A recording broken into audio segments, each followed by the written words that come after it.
Trusting your own brain can be kind of difficult, and it's something I've been dealing with a lot in college. And I feel like the more that I think about it, the scarier it gets. And I'm about to make it scarier for you all too. Nah, I've noticed a lot in college because it's a time when you got to figure out what kind of stuff you like, what you want to pursue. And I mean, I know there's like nothing you do is set in stone. There's always time to change all of this stuff as you're moving through college, but it's definitely something you gotta like start thinking about. And so I feel like I've been spending a lot of time recently thinking, oh, like, what do I like to do? Like, what do are there any of these classes or any work that I've done that I'm like, yeah, like I could see myself pursuing this, or I want to explore this more. And sometimes it's hard for me to tell like what I actually like because I think about all of the different things that could be influencing the way that my brain chooses like, what has a positive association. Because, obviously there's stuff like scrolling, and your brain seems to like scrolling even though that's horrible for you. And I feel like that extends to a lot of different stuff. Like, I don't know, there's some classes that I really don't like, and so I want to be like, oh well, that means that's fine. That just means that this subject is not right for me. But how can I trust that?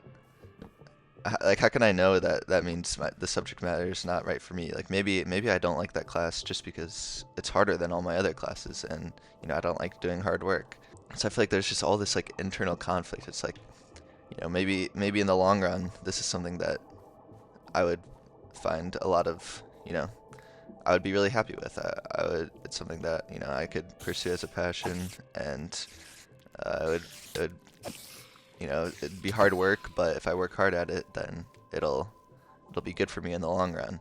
And so it's hard for me to tell, like, what the things that I really don't like, that like I actually need to be like, okay, you know what, that's not right for you, and the things that I just need to like stop being lazy and be like, all right, you just got to do the work, and eventually you'll get to where you need to be. And there's this interesting, in my one class, we talked about this interesting study for a split brain patient. Your left hemisphere and your right hemisphere function separately, so they don't like interact with each other as they normally do. They can be shown something on one side of their field of vision, and like that hemisphere of their brain will recognize it, but the other hemisphere doesn't even see it because it's only connected to their other eye, which has the opposite field of vision. They had people like look at a command that was only in one hemisphere of their brain that must have had to do with like motor control. So like the command would say like stand up when they were sitting in a chair. And so that hemisphere of their brain that controls motor control would see that and stand up. And the logical reasoning side of the brain didn't see it. And so the scary part is when they asked them why they stood up, like the logical reasoning side of the brain, which had no idea why, it just like made up a reason. Like, so they would be like, so when they were asked that, they would just say, oh, like I needed to stretch, my leg was getting tired, or my leg was getting sore, or something like that. It's like they would really, their brains just made up a reason on its own, and like they believed it. Like they truly thought that was the reason why they stood up, because like it wasn't just like, oh, I don't know, I think it was because my leg was sore. No, they like fully committed to it. They're like, yeah, it's because my leg was feeling sore, or my I needed to stretch. I feel like that's extremely scary, and it makes sense because your brain is just gonna, your brain tries to keep like a certain like equilibrium in your body. It wants everything to make sense, and it's trying to prioritize survival. And so, it can twist the facts to, make things make sense, or make things uh more like more manageable for you. Like if I if I sleep in too much, I'll be like, you know what, you needed sleep, there's nothing you can do, we'll get them tomorrow, instead of like being, I mean, it's not bad to have a positive attitude like that, but at some point you need to like put your foot down and be like, yo, you can't keep doing this anymore, like you got to get in a good sleep schedule.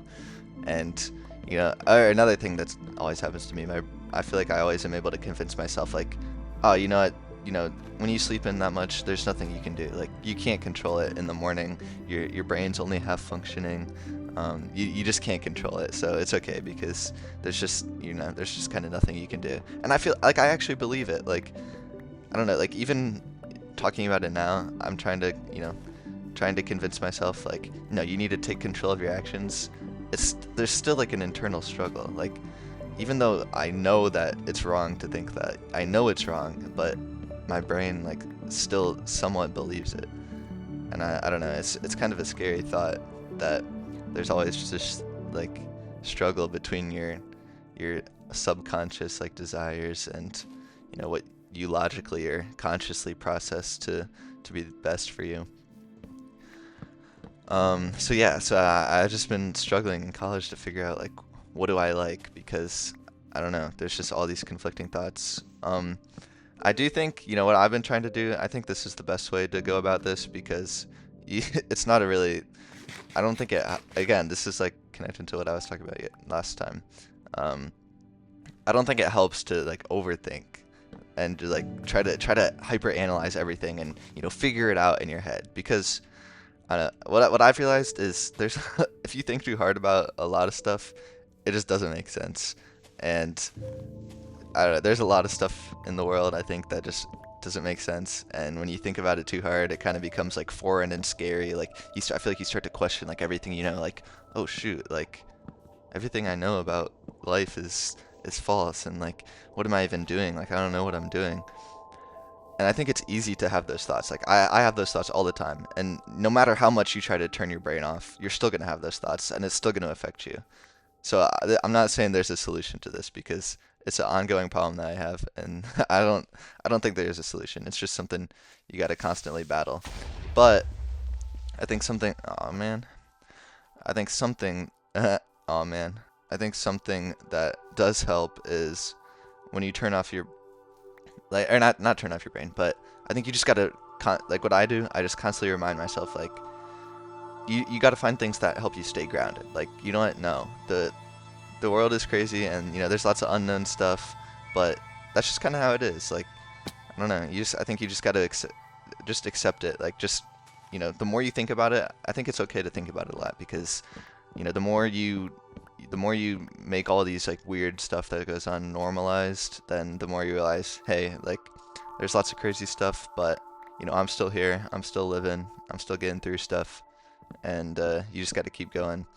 So yeah, I think one of the things that helps me stay grounded the most is just thinking about my friends and family. Like I think that's like the one. I don't know.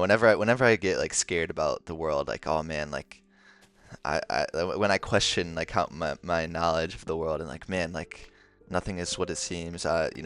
There's some crazy levels to this. I don't know what I'm doing. Like whenever I feel lost like that, I always just remind myself, like I think people are always going to be the most real thing in the world. Like there's all this material stuff, all this crazy stuff that goes on, but the one thing that I found always makes me feel, at home is, the people that I really care about, your close friends and your family. And so I think it's really important to have, at least one person like that in your life that you can kind of always think about and be like, you know what, no matter what happens, this person, I'm gonna have this person.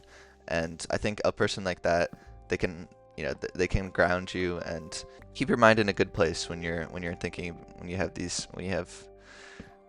have self-doubt and questions about the world. I think yeah, you need people. People are, yeah, I mean I talked about this before also, but people are important.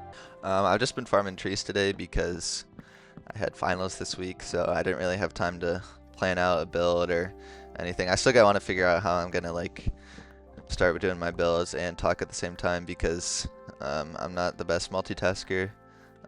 So I don't know. I've been thinking maybe I'll like record builds in the background and then just like overlay talking, or I don't know. We'll see. I'll have to do some experimenting. But right now I'm just gathering materials because I don't have enough time to plan that out this week. So hopefully by next week I'll have a more interesting gameplay. But I just I was thinking, so wanted to get some thoughts out there.